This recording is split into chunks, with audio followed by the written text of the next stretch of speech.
What is up, everybody, and welcome back to episode 12 now of the Tight Lines podcast, hosted by yours truly, Tyler Plackey.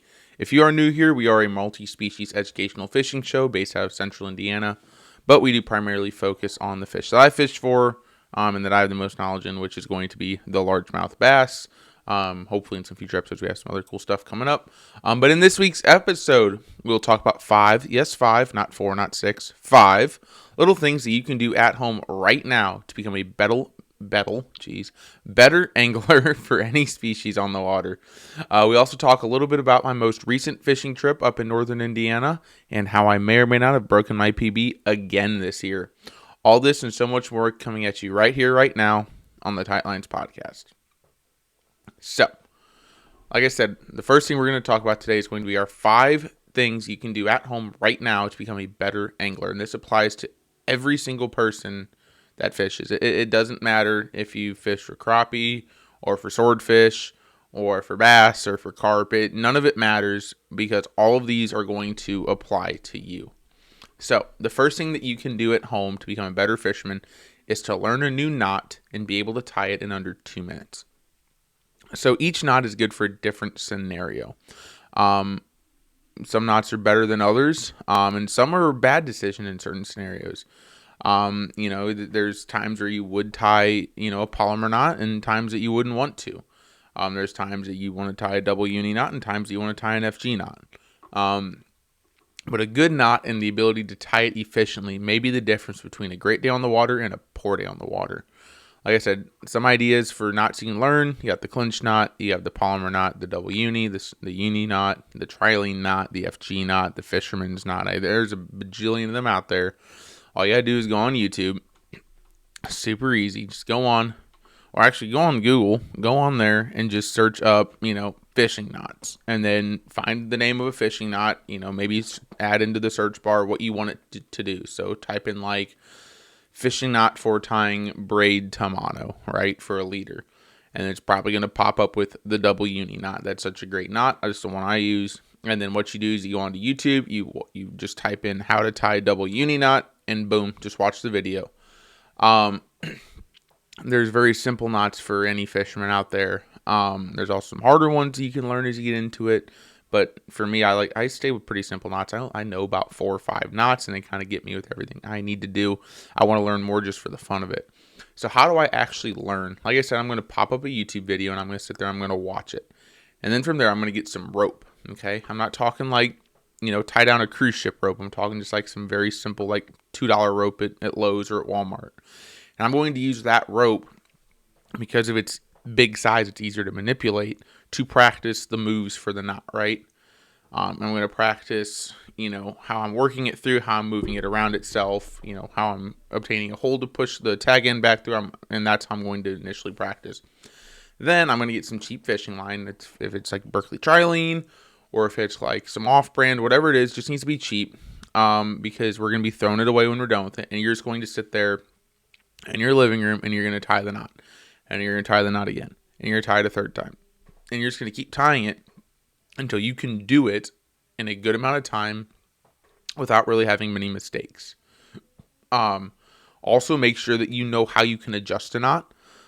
Things like, do you have to lubricate the knot? I know with fluorocarbon, and you tie a fluorocarbon knot, you have to lubricate it or you're just going to burn it out and break it.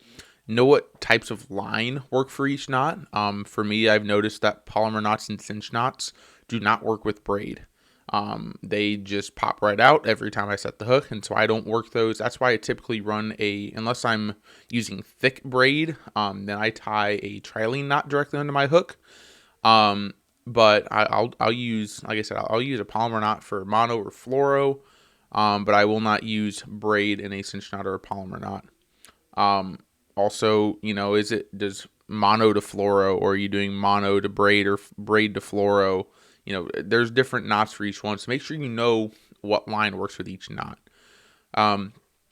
Also, practice tying them in different scenarios, right? So maybe stand in your living room, and then sit in your living room, and then maybe go outside while it's raining and tie it in the rain. Just practice knowing how to tie the knot in these weird scenarios, so that when you're on the water and you're fishing, especially if you like to tournament fish, while you're out fishing, you know how to tie this knot in every scenario and you're ready to do it. And this is going to make for a much better trip when you're out fishing. You don't want to be out there and you're having the same problem with every time you tie a knot, the knot breaks off, the knot comes undone, and you're like, well, why can't I get a good knot? Well, you haven't practiced, and you have to practice. It's like anything else in life. If you want to be good at it, practice. So the first of the 5 is to learn new fishing knots. The second thing you can do at home to become a better angler and have a better day on the water is to clean and grease all your rods and reels. And you don't have to grease your rods, obviously, but clean your rods and then clean and oil and grease your reels to keep them in good condition. We spend a lot of money on our gear, some more than others. I'm not a huge spender on my gear. I keep pretty introductory to intermediate, priced combos in my opinion. But we spend a lot of time on our, with our gear and out on the water with it. We use it, we abuse it, we drop it. It goes in the water, it gets rained on, it gets some mud in it. We get, some pond scum coming out of the line and sitting down on the spool, running through the guides. And obviously these rods and reels are designed to work in a certain way. So if we clean our gear, and I'm not saying every time you fish you have to come in and scrub it with a toothbrush, but maybe once every couple months, if it's a rainy Saturday and you're going to fish anyways and it's raining, you don't want to go fish in the rain, stay at home and, spend 2 hours and really, take care of your gear. Cleaning it and greasing it, it'll keep it running as new as possible. And then maybe even every other year, every year or every other year, send it into a professional and have someone actually really take, especially your casting gear, take your bait casters apart and really deep clean and re-grease your reels. Keep them things running. If you guys take care of them, even these, $150 Shimano's and Daiwas, they'll last for years. You just, spend the $20 or $15 a reel every couple of years to get them cleaned, and they're going to last you forever. So just that's the next thing I would do is I would keep your guides clean, scrub down your rod, make sure it looks nice and pretty because obviously you look good, you feel good, you play good. Everyone knows that from sports. Same thing here. If your rod looks good, you're a little more confident in it, and you're going out and you're catching fish. So the second thing we're going to do is going to be to clean and grease and oil our rods and reels to keep them in good shape. The third thing that you can do at home to have a better fishing experience is to reorganize your tackle boxes. So whether you use a bag with some Planos, some Plano trays in it, or you actually have a box, however you organize your tackle, go through it again on one of these rainy Saturdays when you're going to fish, or if it's, if it's January and it's 10 degrees out and you don't want to go ice fishing, whatever it might be, go through your box, okay? Go through and think about, okay, what do I actually throw when I'm on the water, right? Because some people like to lug around, and I'm guilty of this too, 40-pound boxes of lures. I carry everything with me. I have a huge Plano box that we talked about in the last episode. I believe it was the last episode. And if you want to learn how I organize that, go check that out. I believe it was episode 11. But some of us carry a lot of tackle, and I'm guilty of it too. But go through and find what you actually use and what you don't. Take inventory. And I actually separate it into 3 categories for now. So I go with actually use, might use, and then don't use. So what I do then is I find all the ones I don't use, and there's different things you can do with it. If you want to throw them away, if you want to keep them for some other time where you think you might use them, if you want to donate them, whatever it is, but take those out of your box.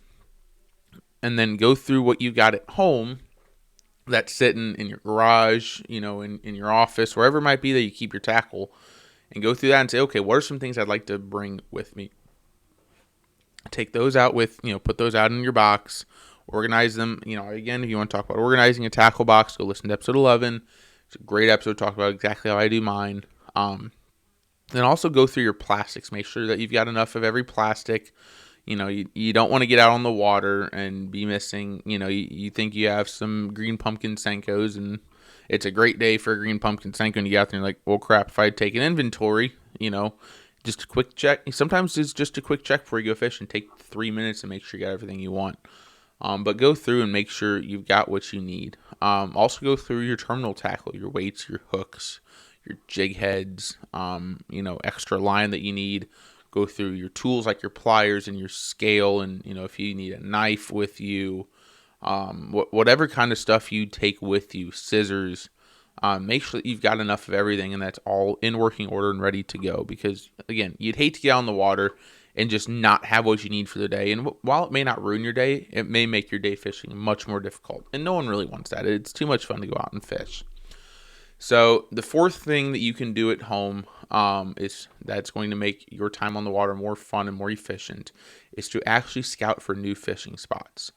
This one's going to be a bit brief because I did a whole episode on this. It's episode 4, so go ahead and check that out. But you can use your phone, you can use your computer, you can use YouTube. There's all sorts of ways you can find new fishing spots just to even try. They may not be your honey hole, right? You may go on your phone and find 600 ponds, and you may go to all of them, over a year's period, and you may only find one pond that's got a 4-pound bass in it. But guess what? You had the experience and the fun of going out and fishing. But as you do this, you're going to learn, okay, what am I looking for? How are fish acting in all these ponds? You can kind of create, patterns for when you're out fishing. And then from there, you can start learning, okay, what am I looking for? And then as you are searching for these new spots, you know what you're trying to find. So again, I'm not going to go too much in depth here. If you want to go check out episode 4, please do. It's all about how you can scout new fishing spots at home. And the final recommendation is going to be a big one. This is going to be kind of a soapbox topic here. But my final recommendation is to leave the toxic online fishing groups. I'm talking your Facebook groups, any forums that you're in online.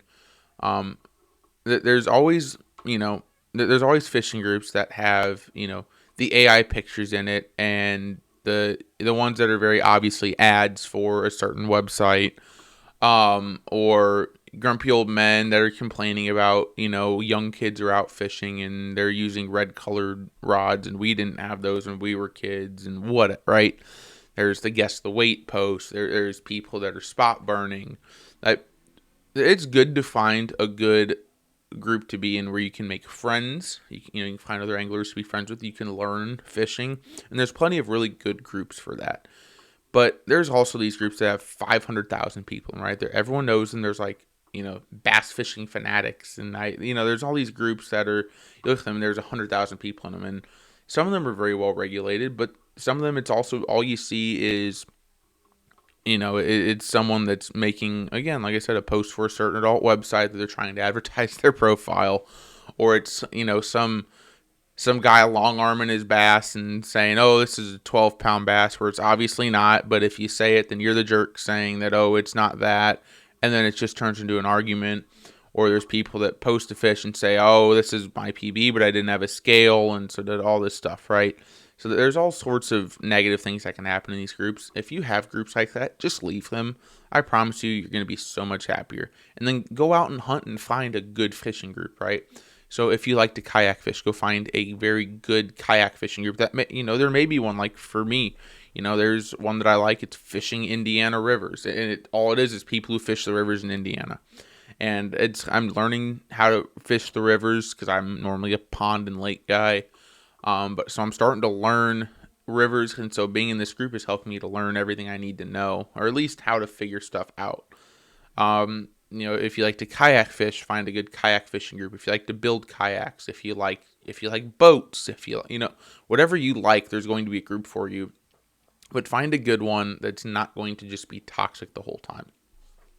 So that was our 5th and final recommendation. So let's go back through the 5 that we just talked about, and we're going to move on.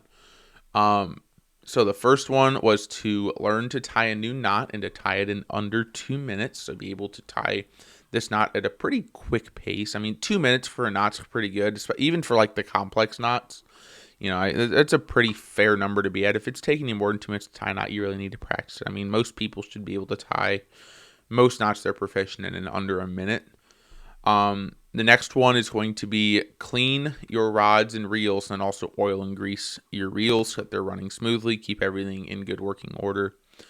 The third thing you can do is to reorganize your tackle box or your tackle bag. Make sure that you've got what you need and you don't have things that you don't need. The fourth is to scout out new fishing spots at home from your couch, on your phone, on your computer, through forums. And then the 5th and final recommendation is to leave the toxic online fishing groups. And I actually do have to shout out where I got that idea from. On that 5th one, I didn't really think about it much until I heard it on a podcast I listened to. We've talked about it before on the show. It's called the Tackle Talk Podcast. I love that podcast. It's what inspired me to make this one. And Andrew talks about, he's those Andrew Hayes. He talked about this at one time, and I really liked the idea. And I did go back. I listened to that, and I went back through, and I left my, my toxic fishing groups. I think he did that as like a New Year's resolution episode one year. But I did leave those groups, and now I see a lot less of people complaining about, oh, the Berkeley Coal Shad looks like the Mega Bass Mag Draft, and Berkeley's a whole. Well, it kind of does, but it doesn't, right? And all these people that are just trying to gatekeep fishing, and then that's not what fishing is about. Fishing's supposed to be fun and relaxing. So make sure you leave those groups and find a good one to join. So that's it for our 5 things to do at home to make you a better angler and to improve your time on the water. And now I real quick wanted to talk about a recent fishing trip that I had. So this past weekend, went up to Michigan, went to a concert there, and then on the way back, stopped off at my cousin and her fiance's house, and he and I went out fishing. And and I'm not going to say where because we don't spot burn here, plus it's private, but he knows a gentleman who owns private land. That's a nice stocked pond in it. And according to, we talked to one of the grounds maintenance guys. Who's also in charge of keeping this pond and stocking the pond and making sure it's working and doing what it needs, making sure it's healthy. According to this guy, there may or may not be a state record Indiana largemouth bass in it. I did not catch it. I wish I did. I had some pretty good ones on that broke off, but I was able to haul in a new PB that I beat my previous one by just over half an ounce. So we started off on Saturday afternoon. We got there at like 1:30 or 2 o'clock, and we went out and we fished for like 6.5 hours, and we got stuck in the rain. But we had a ton of fun, and we'd kayaked it before, but we bank fished this time. The pond was real low, but we were catching on everything. And no joke, in that 6-hour period, he and I probably pulled out 120 pounds of largemouth bass and a couple bluegill and one very small bullhead catfish that was in there. But mostly largemouth bass. If you want to go to largemouth only, we probably pulled out 110 pounds of bass. We were just smoking them. A lot of like 1.5 to 2 pounders.